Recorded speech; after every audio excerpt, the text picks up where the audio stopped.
Khyber Pakhtunkhwa assembly का इजलास आज तलब किया गया था। जो ताहल शुरू न हो सका। पीकेपी असम्बली में घंटियां बजाई जा रही हैं, लेकिन अरकान गायब हैं।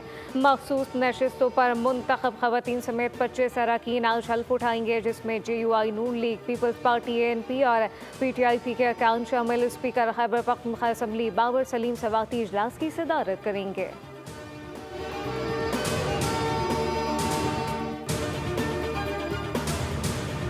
बोखुस के शिकार भारतीय लेजेंड्स की हठधर्मी की वजह से बर्मिंघम में होने वाला वर्ल्ड चैंपियनशिप आज लेजेंड पाक भारत टाकरा मंसूख कर दिया गया। रिटायरमेंट के बाद भी भारतीय खिलाड़ियों का पाकिस्तानी लेजेंड शाहिद अफरीदी से डर खत्म ना हुआ। इरफान पठान, यूसुफ पठान, हरभजन सिंह और शेखर धवन ने पाकिस्तान के खिलाफ खेलने से इनकार कर दिया था। भारतीय खिलाड़ियों का कहना था कि शाहिद अफरीदी खेलेंगे तो हम नहीं खेलेंगे।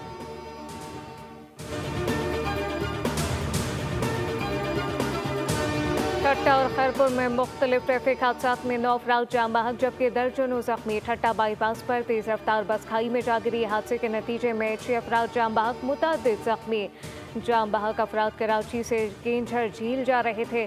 खैरपुर में गंबड़ कौमी शाहराह पर मुसाफिर कोच तेज रफ्तारी के बाइस उलट गए। हादसे में 3 मुसाफिर जाम बहक और 40 से ज्यादा जख्मी हो गए।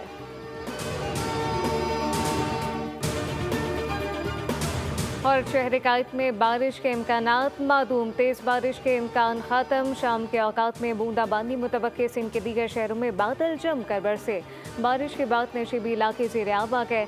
टंडोवाला यार में तेज हवा के साथ मूसलाधार बारिश। नवाबशाह, नौशेरो फिरोज और रोहड़ी और खैरपुर नाथन शाह में भी गरज चमक के साथ तेज बारिश हुई। कराची में भी रात गए बादल बरस पड़े।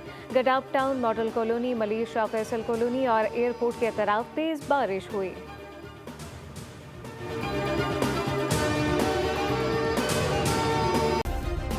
सब्सक्राइब करें और बेल दबाएं ताकि कोई खबर रह न जाए।